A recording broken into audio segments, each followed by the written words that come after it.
Hey guys, Mr. McKinney here, just doing the second half of the review video for the Unit 4 review session. All right, so let's look at what happens if we do dy dx or dx dy on the same problem. So this first one is telling you to take the derivative with respect to x. The second one is going to be telling you to take the derivative with respect to y. So let's look at what happens if we take the derivative with respect to x first. So power rule, we're going to get 20 x to the fourth, and then the derivative of x with respect to x is 1, so I don't have to write that, minus 6y squared, and then the derivative of y with respect to x I do need to write, so dy dx. Derivative of a constant is 0. So let's solve for dy dx, subtract that x term over to the other side, so negative 6y squared dy dx equals negative 20 x to the fourth, and then I can divide both sides by negative 6y squared. So dy dx is equal to 10x to the fourth over 3y squared. So the rate of change of y with respect to x, the slope, is dependent on both x and y for this problem. Now, let's look at the same problem, but this time we're going to find the derivative with respect to y, and we're going to find the rate of change of x with respect to y. So we're going to differentiate this entire problem, 4x to the fifth minus 2y cubed equals 4.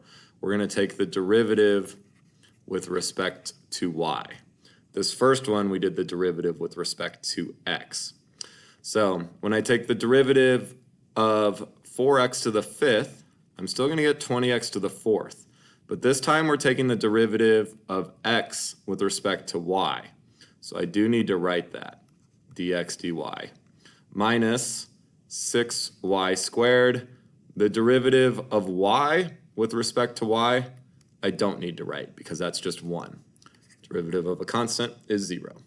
So I'm trying to solve for dx dy this time. So 20x to the fourth dx dy equals 6y squared. Divide both sides by 20x to the fourth. So dx dy is equal to 3y squared over 10x to the fourth. Now, I worked this all the way out, but you definitely do not need to, because if you notice, when we look at our two answers, dy dx and dx dy are just reciprocals of each other. So all you have to do if you know one of them and you have the same problem and you're trying to find the other one is just flip it. You don't need to show all this work. Now you can, but you're wasting your time because you can just flip it to get dx dy instead of dy dx. All right, the last example I want to go through has to do with finding the derivative with respect to a variable that's not even in the original problem. This is what you're going to do on the vast majority of these word problems, because you're going to set up a volume equation or a triangle equation, and then you're going to try to find the derivative with respect to time. So in this case, we're trying to find dy dt, but our original equation does not have t in it. Now on most of these word problems, you're going to have to use the equation twice. So x squared times y equals 81, and I'm going to use it twice.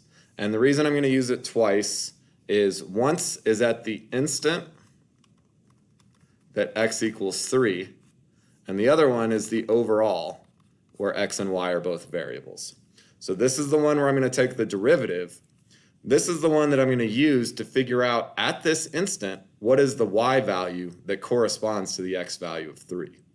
You can work out either one first, but at some point you're going to need your answer from this one to plug into this one. So we're going to take the derivative with respect to time. We have a product here, so I'm going to need to use the product rule. So I'm going to take x squared times the derivative of y with respect to t plus y times the derivative of x squared, which would be 2x dx dt. And then the derivative of a constant is 0. Now on this problem, it gave me x, so I know x, and it gave me dx dt, but I don't know what y is. So that's where I have to pause and go work out this equation over here to figure out what y is. So at the instant when x is 3 squared times y equals 81, 9y equals 81, so y equals 9. This is the y value that I'm going to plug in here. And you have to wait until after you've taken the derivative to plug in your y and to plug in your x value. So we're plugging in 3 for x, we're plugging in 9 for y, plugging in 3 for x, and plugging in -6 for dx dt. Since these things are changing, x and y are changing, you cannot plug them in the original equation before you take the derivative. Otherwise, it would just say 81 equals 81, 0 equals 0, not very helpful. So you have to wait until after you take the derivative to plug in your specific values of the variable, because x and y are not constants on this problem. You're only allowed to plug in constants before you take the derivative. So now I'm just plugging in my values and solving for dy dt. So 3 squared would be 9 dy dt plus 9 times 2 times 3 times -6. Now I'm going to just go ahead and divide everything by 9 right now and get rid of that. So 2 times 3 is 6 times -6. That's -36. And then when I add it over, I'm going to get dy dt equals positive 36. The main thing to keep in mind is that whatever is on the bottom is going to tell you what you're taking the derivative with respect to.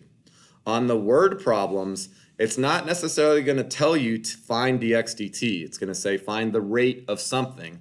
And somewhere else in the problem, you'll see meters cubed per second, or you'll see inches squared per hour. And when you see seconds or hours on the bottom of the units in the problem, that tells you that you are taking the derivative with respect to time. So at some point, you're going to do d dt, and you just have to find the equation ahead of time. All right. Little side note, we added 2 more derivative rules. So the derivative of tangent is secant squared. The derivative of cotangent is negative cosecant squared. I would memorize these. Technically, you can start with y equals tangent of x, or you can say y equals sine of x divided by cosine of x. And then you can do the quotient rule to get to this answer, but it's way easier to just memorize it. And you can do the same thing down here, except with cosine over sine. Same idea, just memorize it. The vast majority of the problems in this unit are just related rates, aka word problems. So you want to draw a picture, figure out what is the question asking for. A lot of times it's a rate, so figure out what rate it's asking for. What are we given? You're going to have to find an equation that you're going to take the derivative of. So for example, a lot of them are going to be volume, and you're going to find dv dt, or area and find dA dt, or Pythagorean theorem, and then you're finding like dx dt, dy dt, dz dt. You're going to take the derivative of the equation, usually respect to time, but not necessarily. Plug in your known values after you take the derivative. And sometimes you're going to have to set up another equation to figure out those known values. So that's like on this last problem, I had to set up the original equation twice. Once to do calculus on, and once to figure out the actual value. You'll do that on a lot of these word problems. Most of the time you're going to set up the same equation twice, but sometimes you're going to set up 2 different equations, one to do the calculus and one to plug in the values. And then when you write your answer, make sure you have the correct notation and the correct units. I'm not going to do any more word problem examples. There are plenty, so just go back and rewatch them if you have questions. The area and volume problems, you need to memorize the circle formulas. You need to know that area is pi r squared. You need to know that circumference is 2 pi r. You need to know that the diameter is 2 times the radius. Like these, you definitely need to memorize. Ideally, you've memorized all of the area and volume formulas.